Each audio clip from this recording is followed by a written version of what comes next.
Saben que van a sacar un live action de Enredados y Rapunzel es mi princesa favorita de Disney y la película podría calificar como mi película favorita de Disney. Así que quería hablar no de la película, sino de la serie, porque de la serie siento que muy poco se ha hablado y me gustaría que tuviera más visibilidad. El contexto ya todos lo deberíamos saber, por lo menos lo básico, de que Rapunzel fue secuestrada por su cabello, Flynn Rider, personajes secundarios bastante memorables y una historia bastante bien manejada en la película. Es decir, todo esto daba para una serie bastante buena y bastante completa que yo siento que no se explotó lo suficiente en la serie. Primero agradezco que me hayan mostrado una Rapunzel siendo una figura pública más que una princesa de cuento, porque nos dieron la oportunidad de verla aprendiendo de las leyes de su pueblo y sabiendo la situación de su gente. Eso le da humanidad y le da carácter a su personaje. Aunque en inicio puede parecer que la primera temporada tiene mucho relleno o demasiadas cosas que alargan la historia principal, recordemos cuál era la historia principal. Rapunzel saliendo de la torre por primera vez y conviviendo con las personas a su alrededor y situaciones que antes no conocía. Siendo que el objetivo inicial era ese, siento que la primera temporada sí cumple su función como establecer las bases del universo en el que está. Ahora, empezando a entrar en los problemas que yo detecto con la serie, o por lo menos a mi parecer, no en el sentido de que esté mal narrativa o argumentalmente, sino que siento que no aprovecharon muchas cosas que pudieron haber aprovechado. Primero agradezco encarecidamente que no me hayan dado un conflicto de comunicación entre Rapunzel y Eugene de terminarán o no terminarán, porque no lo soporto en ninguno de sus formatos en los medios audiovisuales en general. Sin embargo, siento que pudieron haber hecho muchísimo más con Eugene, particularmente como personaje, no como interés amoroso, porque siento que los escritores no le tenían mucho aprecio y lo desperdiciaron un poquito bastante. Algo que hicieron bien, siento yo, fue mostrarnos la dinámica de su relación y que no se olvidaran por completo de ella, pero que tampoco nos la mostraran como algo que resulte empalagoso o incómodo para el espectador.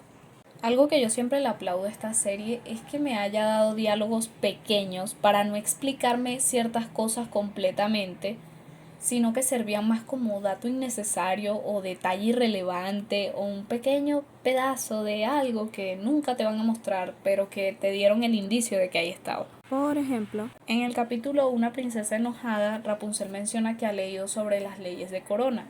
Esto le da profundidad a su personaje porque te dice que no hace las cosas al azar, sino que se prepara antes de hacerlas. Es primera vez que yo veo en series de esta índole que te muestren temas así.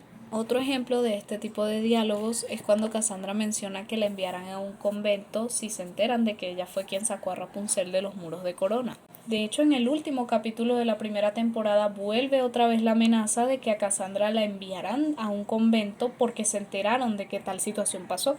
Lo que me gusta de este recurso es que no explican en ningún momento, por lo menos considerando que la serie era para público infantil, qué es un convento. Yo ni siquiera sabía que era un convento cuando vi la escena por primera vez. Luego me enteré y me pareció un detalle bueno en términos históricos porque adapta muy bien la normalidad que se vivía en la época en la que está ambientada la serie.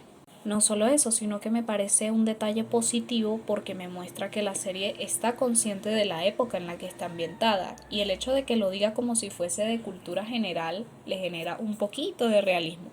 Entrando con el personaje de Cassandra, siento que su conflicto está bien establecido porque en ningún momento la serie te dice directamente que no la dejan ser parte de la guardia o hacer algo más relevante que ser una dama de compañía solo por ser mujer.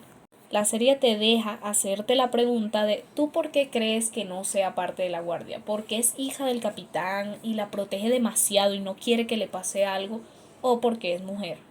Ahora entrando con su relación con Rapunzel, no entiendo qué querían hacer los escritores y creo que gracias a esto es que se divide tanto la base de fans cuando se habla de Cassandra y por eso unos la aman o la odian y no hay un punto medio. Porque si la idea era venderme que Rapunzel era percibida como una Lacey porque era demasiado perfecta a los ojos de Cassandra y envidiaba que ella tuviera todo lo que ella nunca podría tener, solamente por puro privilegio, por nacer en cuna de oro, etcétera. Y que a su vez ella se odiaba a sí misma por pensar de esa manera de Rapunzel, que se supone era su amiga y a quien se supone ella quería. Me hubiesen dado un conflicto que yo me hubiese tragado perfectamente y del cual todavía estaríamos hablando como fans de la serie. Pero como no lo hicieron y como la ejecución del mensaje fue tan ambigua y tan dada a ponernos del lado de Cassandra, ahora tenemos hoy en día a un personaje femenino mal explorado, mal explicado y mal escrito en términos narrativos. ¿Por qué? Porque si me hubiesen pintado a Cassandra más veces como una chica que tiene un conflicto interno con respecto a los privilegios que tiene otra persona y cómo se siente ella al respecto, y menos como, oh, soy mala porque el mundo me hizo así, siento yo que hubiésemos tenido un personaje más rico en personalidad, en desarrollo, y que toda la maldita serie pudo haber llegado a ser algo más.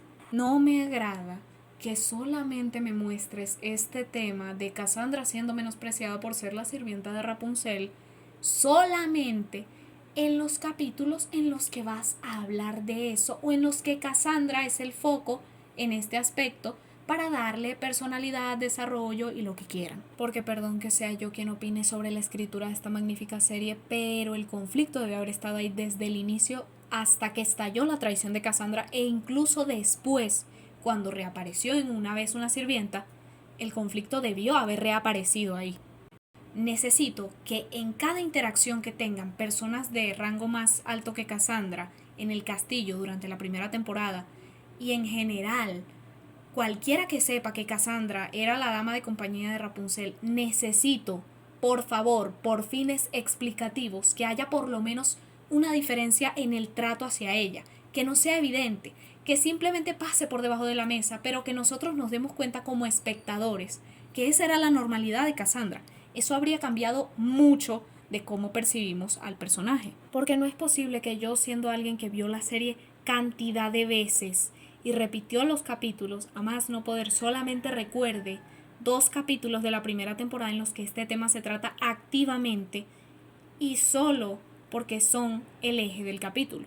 El reto del valiente fue un buen episodio para empezar a desarrollar este conflicto que tenía Cassandra con ser la sirvienta de Rapunzel, la dama de compañía de Rapunzel, y no sale de la maldita sombra de Rapunzel.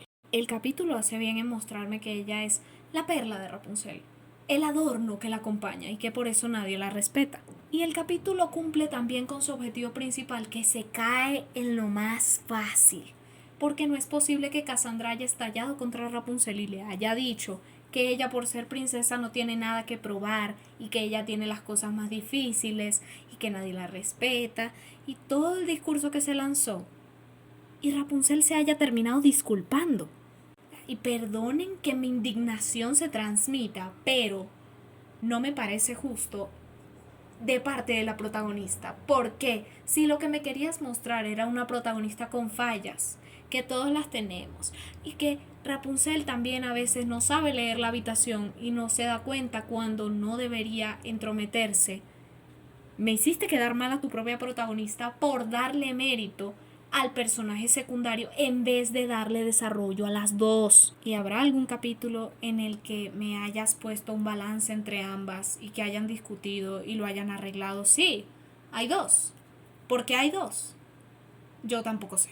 Porque el capítulo de Ave Libre ya había hecho un buen trabajo al desarrollar ambos personajes, y en que las dos tenían problemas y cosas que perder y que ganar con todo esto, y que la otra a lo mejor no había considerado eso, no por maldad, sino porque sencillamente las personas son complejas y son egoístas por naturaleza y no piensan hasta que ven un daño o hasta que su propia moral se los recuerda. Entonces, el capítulo de Rapunzel día 1, ¿para qué existe? Yo tampoco lo sé. Porque si me quieres vender que era porque veníamos del tema del gran árbol y que Cassandra revivió su trauma o su conflicto con ser menospreciada, invalidada por terceros, y que en este caso Rapunzel fue quien encendió la chispa de Cassandra en este caso, yo creo que lo hicimos un poquito mal. porque tratamos el tema como si hubiese sido la primera vez que estalla, cuando ya esta es como la quinta vez en toda la serie que hablan de este tema. Y tampoco lo cierran. El conflicto se vino cerrando al final de la serie. Y está bien, está bien. Entiendo que este tipo de conflictos sean como una recaída, que no sean como en línea recta, sino que es como un avance y de repente un retroceso, porque así funcionan los traumas, no son lineal la forma en la que uno sana, y lo entiendo. Lo que molesta, siento yo, es que el formato de la discusión nunca cambia. El formato de la discusión siempre es Cassandra explota contra Rapunzel, porque al parecer su trigger es que ella exista. Rapunzel se disculpa por haber existido y supuestamente hacen las paces y aprenden algo y no sé. Y la conversación, esta misma discusión se repite durante toda la serie y ellas en ningún momento se plantean decir ¿por qué seguimos teniendo esta conversación? Eso le habría añadido un poquito de profundidad a Cassandra y seguramente, quizás, puede ser, le habría dado algo más de desarrollo y tal vez no sería tan odiada hoy en día. Porque si le hubieses dado un poquito de autocrítica al personaje, de ella decir, ¿por qué sigo estallando por estas cosas? Y a la vez darle el derecho a molestarse, pero también darle la sinceridad personal de decir, ¿por qué me sigo molestando con ella si ella no me ha hecho nada? Habríamos tenido un personaje tal vez un poco más completo, pero nunca nos dimos el tiempo de hacer eso. No sabía que Cassandra me iba a tomar tanto tiempo, pero creo que ya desglosé lo más que tenía, superficialmente. Si te estás dando cuenta que no he terminado con el resto de la serie o los demás personajes y el video ya casi acaba, no te preocupes, tiene segunda parte. No voy a tardar otro año en subirla. Te dejo mis redes sociales e historias escritas por mí por allá. Chao.